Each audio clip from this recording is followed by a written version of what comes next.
Hi, welcome to our channel where we share the most intriguing stories.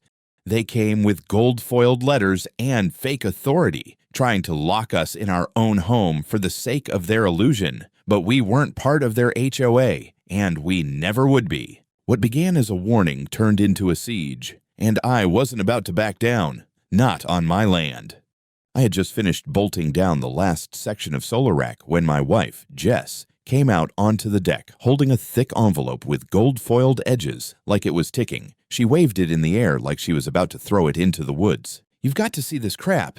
I wiped my hands on a rag and took the envelope. It was real heavy for just being a letter. The front had my full name, address, and a weirdly pompous seal stamped into the corner. Silverbrook Reserve, Executive HOA Council. That was funny already. We don't live in Silverbrook.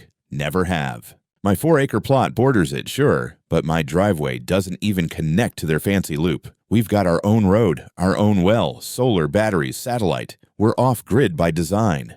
The only thing I ever borrowed from Silverbrook was shade from their pine trees. Inside the envelope was a letter, thick cardstock, gold embossing. I read it out loud, squinting at the dramatic serif font like I was holding a royal decree. To all residents in proximity to Silverbrook Reserve, due to the arrival of high-profile international guests, you are required to remain within the boundaries of your home for a period of 72 hours beginning Friday at 6:01 a.m. This measure is for security and discretion. Thank you for your cooperation.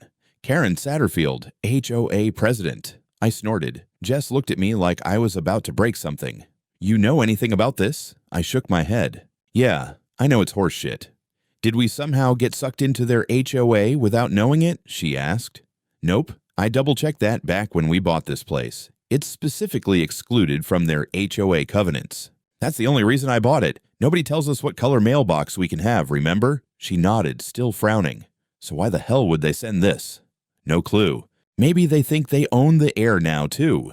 I looked over at our kids playing in the field by the greenhouse. If this was supposed to scare me, it was going to take more than calligraphy and a lady named Karen to do the job. Still, I figured it was worth checking in case someone at the county office had gone temporarily insane. I called the number listed at the bottom of the letter, got a voicemail greeting that sounded like it was recorded inside a wine cellar. Something about exclusive living, community standards, and respecting collective boundaries. Left a message asking what kind of dictatorship they thought they were running. 2 hours later, I get an email. Same thing as the letter, but this time with a glossy PDF attachment showing a map. The map outlined the entire Silverbrook development and my land. I zoomed in. They'd traced the HOA border right over my damn driveway. Just absorbed it like I was Poland, and they were real proud of it. Jess stood behind me, looking over my shoulder. Are they allowed to do that? They're allowed to hallucinate, apparently. "Well, what are we doing Friday?" she asked. "Same thing we were gonna do. Load up the truck, drive out to Wildwood, have a picnic, watch the kids almost drown. HOA can shove their invisible fence." She smirked. "Think they'll actually try to stop us?" I shrugged. "They can try, but it won't be a good story for them." I tossed the letter on the kitchen table and went back outside to finish the solar mount. I figured that was the end of it. A dumb bluff from a bunch of bored suburban monarchs trying to impress someone with deeper pockets. But something about the way that letter was worded, the confidence in it, it started chewing at me. Jess called it HOA menopause, when control freaks hit their peak and start thinking they run the world. Friday couldn't come soon enough. Friday morning started calm. I was up at 5, made coffee, checked the system logs on the inverter, and packed a cooler with lunch stuff while Jess wrangled the kids into finding their shoes. It was a perfect day for a family trip. Sunny, light breeze, just enough clouds to keep the heat honest. We planned to hit Wildwood Lake, let the kids swim while I grilled hot dogs and pretended to relax. By 6:05, we were all loaded into the truck. Jess in the passenger seat, Ellie and Nate buckled in the back, both already arguing about who got window control. I hit the garage door button. It slid up slow and steady, revealing the gravel drive winding down toward the county road, and the black SUV parked right across our exit. It wasn't a cop car, no markings, but the thing was parked at an angle across our drive like someone watched too many tactical shows. 2 guys stood in front of it in dark blue shirts with silver shield patches on the sleeves. Not law enforcement, private security. On the patches, Silverbrook Reserve Enforcement Division.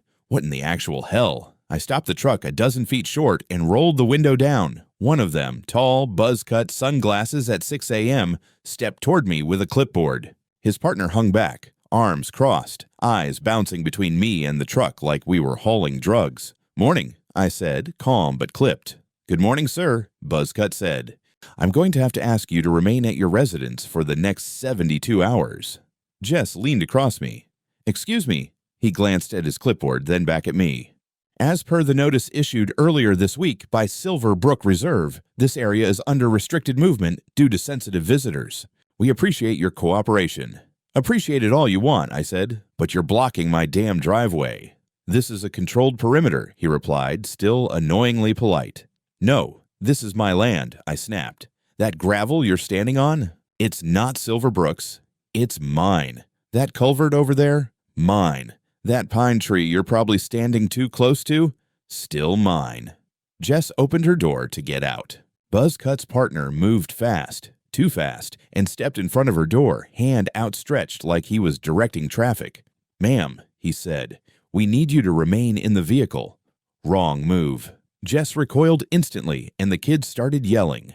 "Don't touch my wife," I said, voice flat. He didn't listen, reached for the door handle like he had the right. I was out of the truck in 2 seconds flat. Training kicks in fast when it's been drilled into your bones. I didn't think. I just moved. Grabbed the guy's wrist, twisted hard, turned his balance against him. He hit the gravel with a grunt, not injured, but definitely surprised. Buzzcut rushed forward, but I stepped into him with my elbow raised and a palm to the chest. He stumbled, lost his footing, landed on his ass right beside his buddy. I took 3 steps back, arms raised slightly. "You two are lucky I'm in a good mood." Jess was already dialing 911. I pulled out my phone and hit record. Panned slowly across the SUV, the 2 goons on the ground, the badge patches, the fake professionalism. My hand wasn't shaking, but I could feel my heart punching my ribs like it wanted in on the action. "We are calling the sheriff," Jess said firmly, "and you are not moving a muscle until they get here." Buzzcut started to get up. "You assaulted security personnel." "No," I said, cutting him off. "I defended my wife from someone trying to detain her on private land without legal authority. If you want to press charges, I'll hand you my lawyer's card. Spoiler, he eats HOA meatballs for breakfast." They didn't respond. Just sat there, suddenly unsure whether the playbook had anything past look intimidating and hope for compliance. Sheriff's department was 15 minutes out. I stayed standing, camera rolling, eyes locked on those two. If they so much as sneezed toward my truck, they were getting face first acquainted with a cactus. And the best part, kids stayed quiet the whole time. Just watched. I think that freaked the guards out more than me. The sheriff's cruiser rolled up slow and casual, like this was a noise complaint or a cat stuck in a tree. Deputy got out, mid-50s, heavy-set sunglasses despite the overcast, tapped the brim of his hat, and looked over the scene like we were a mild inconvenience. His name tag said McNeil. I'd seen him once at the county fair, judging a chili cook-off with a level of gravitas normally reserved for homicide trials. "Morning," he said. "Morning," I replied, arms still crossed. He glanced at the 2 HOA goons, still standing awkwardly near their SUV like kids waiting for the principal, then looked at Jess, then at me. "You want to tell me what's going on?" I did. Brief, calm, clear. Explained how they blocked my driveway, tried to prevent my wife from getting out of the vehicle, laid hands on her door, got put on the ground. Showed him the video, showed him the letter, showed him the map from the email that laughably included our land inside the HOA's controlled zone. McNeil watched it all, squinting at the phone screen, one hand on his belt, the other holding a notepad he never once wrote anything in. "All right," he said slowly. "Here's the deal, Mr. Langston. I get that you're upset." "I'm not upset," I said. "I'm pissed. There's a difference." He nodded like he was acknowledging weather patterns. "But here's the thing. HOA's got some high-profile guests coming in from overseas. I was told to ensure things stay calm, no disturbances. You understand?" "Yeah," I said. "I understand that they're playing pretend like this is some gated monarchy and I'm supposed to bow when the golden SUV rolls through. Problem is, I don't belong to their little fantasy land. My land isn't under their jurisdiction." "Still," he said, as if I hadn't spoken, "maybe it'd be easier for everyone if you just stayed home this weekend." I laughed, out loud. I couldn't help it. "Let me get this straight. You're telling me, an independent landowner with no legal ties to this HOA, to voluntarily confine my family inside our house for 72 hours just so a bunch of rich tourists don't see a pickup truck driving down a road? He adjusted his sunglasses like they were hiding the shame. I'm asking you to consider it as a gesture of community cooperation. This community, I said, has done nothing but shove a gold-plated boot in my face since they decided the world ends at their mailbox. Cooperation ended when they tried to detain my wife on our own gravel. He sighed. Look, I can't arrest them unless you want to press charges. Still deciding, I said, but you can damn well file a report. And I want the incident number, the names of both of these idiots, and a full record of this stop. You got it, he muttered.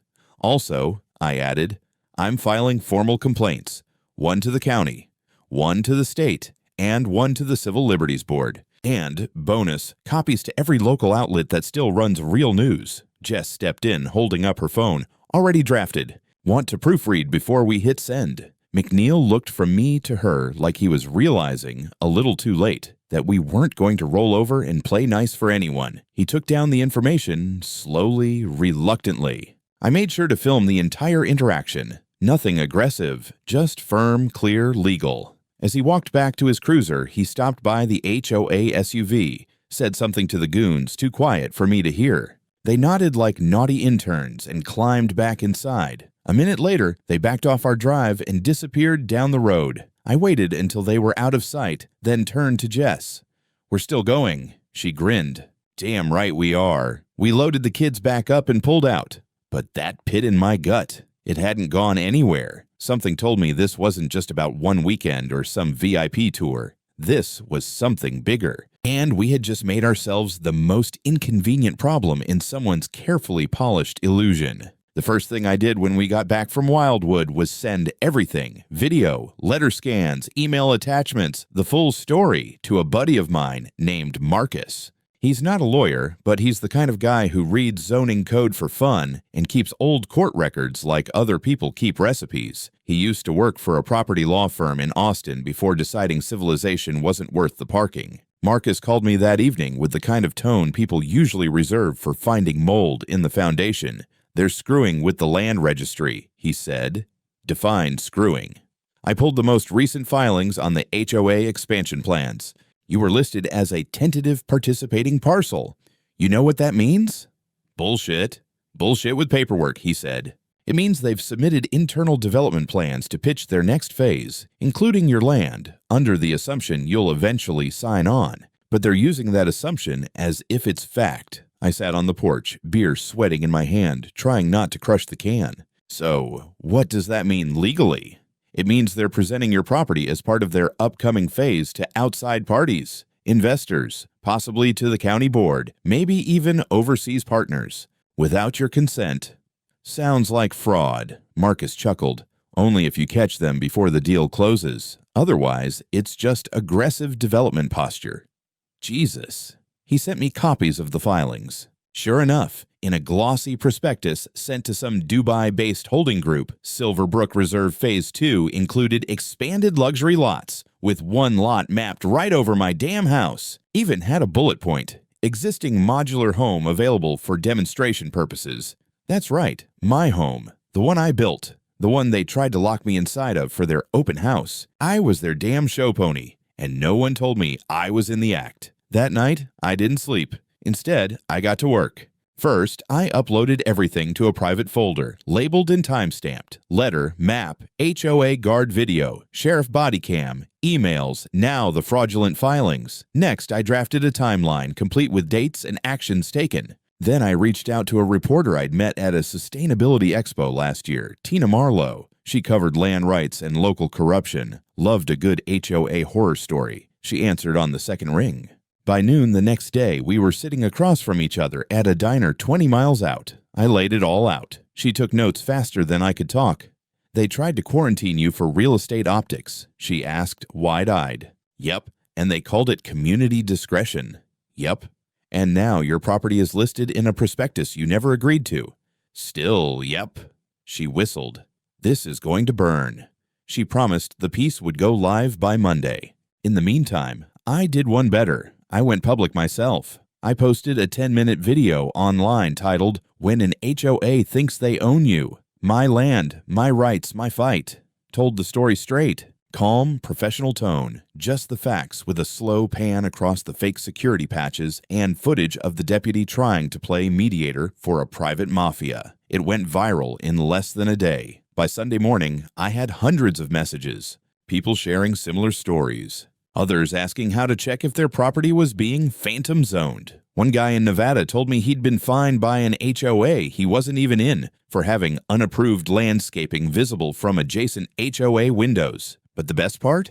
A former board member from Silverbrook anonymously sent me an email. "You're not crazy. This isn't the first time they've done this. Look into Phase 1, start with Lot 14. So I did. And what I found made me realize this wasn't just a rogue board overreaching. This was a goddamn pattern. Monday morning, I woke up to find a crumpled flyer stuffed into my mailbox, unsigned, badly photocopied, with the headline, "Community Safety or Radicalism." The rest of it was a thinly veiled hit piece accusing me of undermining neighborhood harmony, endangering property values, and spreading misinformation to discredit Silverbrook's legacy of excellence. At the bottom, in shaky bold, "We see you, Mr. Langston, and so do our guests." Jess read it over my shoulder and let out a short, bitter laugh. "They're not even trying to be subtle anymore." I shrugged. Legacy of excellence sounds like a brand of toilet paper. But I wasn't laughing. Over the next 2 days, things got weirder. Several of my neighbors, folks who lived just outside HOA borders like me, started texting. They'd received the same voluntary home confinement letter. Some got visits from Silverbrook Enforcement, encouraging them to participate in community alignment. One guy, Derek, said a uniformed HOA rep warned him that non-compliance might affect future zoning accommodations. That's when I knew this wasn't about me anymore. I wasn't just a thorn in their manicured lawn. I was becoming contagious. Then came the drone. It was noon. I was out near the chicken coop, and I heard the distinct buzz of quad rotors overhead. Looked up and saw it. A sleek black drone hovering maybe 30 feet above my property line, drifting slowly back and forth, camera glinting in the sun. Not wildlife surveying, not a hobbyist. This thing was controlled, calculated, and aimed. I pulled out my phone, started recording it, then walked back to the shed and came out with my old signal jammer. Technically illegal in about a dozen ways, but I kept it for emergencies and ex-boyfriends of Jess's sister. Flipped it on, pointed it up, and waited. 5 seconds later, the drone wobbled, twitched, and dropped like a sack of potatoes into my corn patch. I bagged the wreckage and drove it straight to the sheriff's office. Told the clerk I was filing a report for unauthorized aerial surveillance and electronic harassment. The deputy at the counter gave me a long, slow blink before asking if I had any enemies in local government. I said, "Not until recently." By that afternoon, another neighbor, Susan, 3 houses down the gravel, called me in a panic. Her husband had found a small wireless camera hidden in their backyard, tucked under the eaves of their storage shed. Another neighbor reported a strange man sitting in a white sedan outside their property line for 2 straight hours.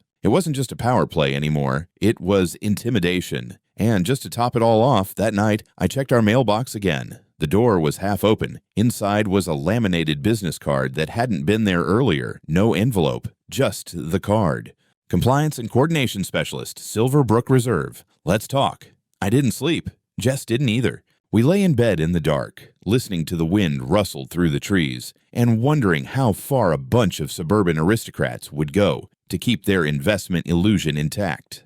"I feel like we're being watched in our own home," Jess whispered. "We are," I said. I got up, poured coffee at 2 a.m., and started building a list. Names, timestamps, plate numbers, photos. I went over my footage, labeled everything, even the damn flyer. I wanted a record so detailed a court clerk could set it to music, because now it was no longer about land, or pride, or even privacy. This was a siege, and if they wanted war, I was done playing defense. By the time most people were finishing their morning coffee, I had already built a digital evidence file thick enough to scare a mid-level prosecutor. Video clips, screenshots, sworn neighbor statements, timestamps, even GPS logs from my own security cams. Every lie, every breach, every smug overreach from the HOA was getting its own neatly labeled folder. I'd started calling it the War Book. But this wasn't something I could handle alone anymore. I needed firepower. That meant calling Carla Ortega. Carla ran a small but aggressive firm in the county seat.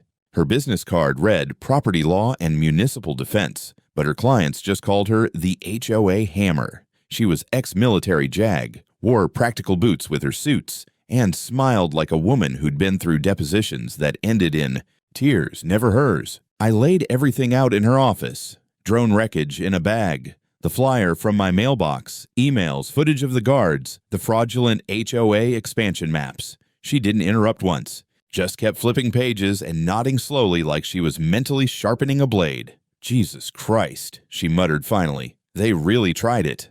Tried what? This. All of it. You're not just dealing with boundary creep or overly enthusiastic volunteers. This is organized coercion with a paper trail. And once you can prove that they filed development documents with your land falsely included, which I can, I said, sliding over Marcus's certified property boundary report. Then they're toast. Toast with a fraud glaze. Within 24 hours, Carla had filed a cease and desist against Silverbrook HOA and sent demand letters to their board members. Then we filed a class action suit representing me and 8 adjacent homeowners. Claims included criminal trespass, unlawful surveillance, harassment and intimidation, fraudulent misrepresentation of property rights, attempted misappropriation of private land in investment filings. Carla didn't hold back. She used phrases like malicious community overreach and paramilitary HOA enforcement conduct. Even had the drone listed as an exhibit. While she handled the legal swordplay, I doubled down on the public front. Tina Marlowe's article went live on Monday morning. Headline: When the HOA Thinks It's God, a landowner's fight against suburban tyranny. The opening paragraph was gold. Chris Langston built his off-grid dream home to escape the noise. He didn't expect the HOA next door to try and turn him into their silent mascot. By lunchtime, the story had gone semi-viral in local Facebook groups. Neighbors started sharing their own phantom HOA encounters. Someone dug up HOA board minutes suggesting Karen Satterfield, the president, had proposed discouragement protocols for non-compliant parcel owners. Discouragement protocols. Sounds like something from a Cold War spy manual. That night, I got an anonymous tip through encrypted email. A whistleblower claimed to be a former assistant for the HOA's legal team. She said she'd seen internal drafts of the investment prospectus where multiple properties were marked as pre-negotiated acquisitions, including mine, without a single signed agreement. She attached a PDF. There it was. My name, my parcel number, my home listed as flagged for Phase 2 integration pending HOA compliance realignment. I didn't know whether to laugh or throw a chair through a wall. Instead, I sent the file straight to Carla, who responded within 5 minutes. Holy shit! We own them now. But the HOA wasn't rolling over. The next morning, they released a polished public statement. The Silverbrook Reserve HOA firmly denies any misconduct. We value transparency and harmony. The current allegations stem from misunderstandings regarding voluntary safety advisories. Our community liaisons act solely in a non-enforcement good faith capacity. Community liaisons. Is that what they're calling the rent-a-cop jackasses who tried to detain my wife? I answered with another video, clear, time-stamped Steadicam. I narrated over the footage of the guards, the drone drop, the fake volunteer line. I called it The Lies They Tell While Smiling. By nightfall, it had over 100,000 views. Even an HOA horror subreddit pinned it. Then came the big swing. The injunction. Our motion was accepted by a district judge who clearly didn't like HOA games. She granted a temporary restraining order against the Silverbrook HOA, forbidding them from interacting with or attempting to influence any property or resident outside their recorded boundaries. The order also demanded immediate preservation of all internal communications under threat of contempt. It was a direct hit. HOA lawyers tried to downplay it, but the truth was out. News crews showed up to interview me by my mailbox. Neighbors brought over pie like I was a local war hero. A retired veteran named Joe handed me an old hand-painted sign, "Private land, not yours, not ever." And then, right when I thought we'd hit a plateau, Carla called. Someone just flipped. Flipped how? A former paralegal from their legal counsel wants whistleblower protection. She's got hard evidence of forged development signatures and internal messages where Karen personally greenlit the perimeter containment plan for your property. I stood silent for a moment, holding the phone. "They were planning this for months," I said. "Longer," Carla replied. "This goes way beyond your land." And I knew then, for the first time, that we weren't just winning a battle. We were about to pull down the entire empire. They say institutions don't collapse. They unravel, one thread at a time. And by the time Carla called to tell me that someone on the inside had flipped, the Silverbrook HOA was fraying at every seam. The paralegal's name was Aubrey. 28 years old, nervous but steady. She didn't want money, didn't want attention. What she did want was protection, and to make sure Karen Satterfield never bullied another person the way she'd bullied her staff. Carla arranged a closed-door deposition and sat me in. What Aubrey revealed made everything we'd seen look like kindergarten shoving matches. She brought emails, real ones, not filtered press garbage. Internal memos between Karen and the HOA's investment committee, a fancy name for 3 board members and a sleazy developer from Florida. They'd known for months that certain parcels adjacent to Silverbrook weren't eligible for inclusion in the next phase. Mine was listed with a bright red note, not HOA, no easement, owner hostile to affiliation. But that hadn't stopped them. Instead, they'd crafted what they called the silent integration strategy. It sounded like something out of a sci-fi novel. Its goal was simple: create the illusion of unified community control to impress foreign investors. Minimize noise, visual conflict, and unauthorized movement, the document said. Perception equals property value. That's what I was to them, a disruption in the illusion. They'd gone as far as flagging my lot in investor brochures as an in-transition asset and used fake endorsement quotes like, "We look forward to joining Silverbrook's vision." I never said that. Hell, I'd never said anything remotely civil about Silverbrook in public, let alone in an investment brochure. Aubrey had the receipts, PDFs, drafts, email attachments, edited maps. We backed it all up, encrypted and triple copied. Carla was practically vibrating with joy. But the real cherry on top, a private group chat Aubrey had archived from the HOA Slack. That's where the real rot was. Karen had written, "Langston's property is a visibility risk. If he won't play nice, we have to encourage discretion. I don't care how we get it done. Just keep his truck off the road while they're here." Another board member replied, "He's a problem for our aesthetic narrative." Aesthetic narrative. That's what they called my home, my life, my family. A narrative blemish. That night, I uploaded a redacted version of those logs online. Names obscured, but messages intact. Caption: "They called me a risk to their aesthetic narrative." This is what HOAs think of real people. The post blew up. Comments poured in. Former HOA members, urban planners, even a few whistleblowers from other states. One guy in Arizona said his HOA tried to fine him for owning a visible ladder. Another woman from Florida said she was threatened for putting a disability access ramp without design review. My inbox turned into a therapy circle for the HOA traumatized. Then came the tipping point. The county prosecutor, who'd been watching all this unfold, subpoenaed Silverbrook's internal records. Karen must have known it was over because she did what every egomaniac does when the walls start closing in. She tried to double down. On Thursday morning, I woke up to find 3 men in suits standing at the edge of my property line. Not quite on it. Just on the line, staring. Clipboards, aviators, cheap cologne. HOA legal counsel. They didn't speak, didn't wave. Just stood there for 30 minutes while I drank coffee on the porch in a lawn chair. Shotgun resting across my lap. Not pointed at them, but not invisible either. Eventually, they left. But not before one of them pulled out his phone and took a picture of me. I smiled and raised my mug. I posted that picture too. Caption: "If you're gonna threaten me, do it with better cologne." Later that afternoon, the sheriff's department raided the HOA offices. It was quiet, clinical. 3 cruisers, 1 unmarked black Tahoe, uniforms in and out. Computers boxed, files tagged. Karen wasn't there, yet. But the news broke fast. Photos leaked. Local TV ran with it. Silverbrook, HOA under criminal investigation.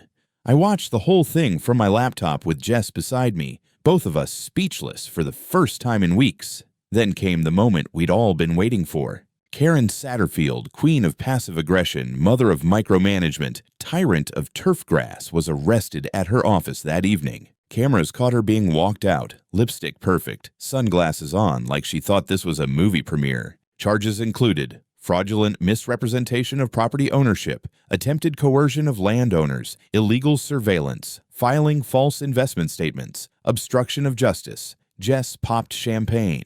The neighborhood group chat exploded. HOA board members started resigning one after another like rats off a yacht that forgot it wasn't a submarine. And I sat on the porch and breathed, not like a man who'd won. Not yet. But like a man who finally saw daylight breaking through the fog. It took another 3 weeks for the dust to settle, and even then, only just.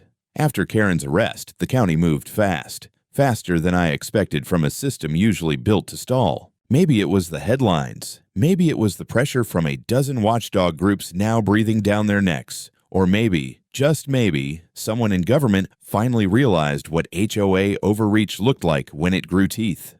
The Silverbrook Reserve HOA was placed under emergency review by the State HOA Oversight Board. Yes, that's a real thing. The remaining board members resigned en masse after their emails started leaking. Turns out, Karen wasn't the only one who thought they were running a suburban dictatorship. One memo suggested phasing out unsightly non-compliant dwellings by leveraging code pressure. Translation, harass people like me into selling.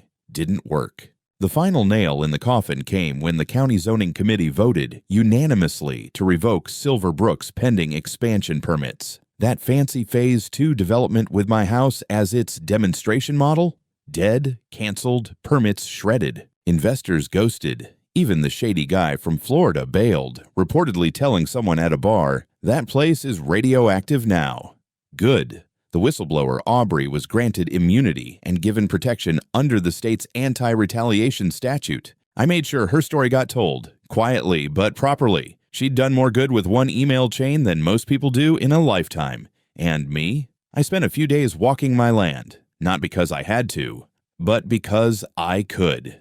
It felt different now, lighter, like a weight had been lifted, not just from my shoulders but from the air itself. The kind of peace that comes after a storm flattens the lies and leaves the truth standing like a tree that wouldn't bend. Then I put up the fence. 12-gauge steel posts, powder-coated panels, infrared motion sensors at night. Not because I was paranoid, but because I knew how far delusion could travel if left unchecked. On the outer face of the gate, I had a sign custom welded. Bold serif letters, clean matte black finish. This is not HOA. Never was.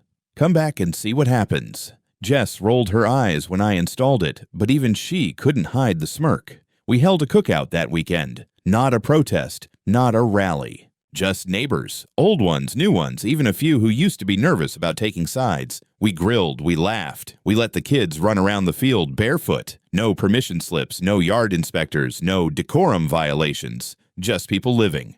I gave a short speech, mostly because they made me. I didn't say anything dramatic. Just thanked everyone for standing up, for refusing to be intimidated, for remembering that property doesn't come with strings attached just because someone puts up a gate nearby. By then, my inbox was full of messages from around the country. Homeowners asking how they could fight back. Veterans, single moms, retirees, folks who'd been fined for basketball hoops, for flags, for planting the wrong kind of rose bush. I started writing a guide, something simple, clear, and useful. When private power goes too far, a landowner's survival manual. Catchy enough, right? Tina Marlowe offered to help publish it. She said people needed tools, not just horror stories. The county prosecutor filed formal charges against Silverbrook HOA as an entity. A judge appointed a dissolution officer.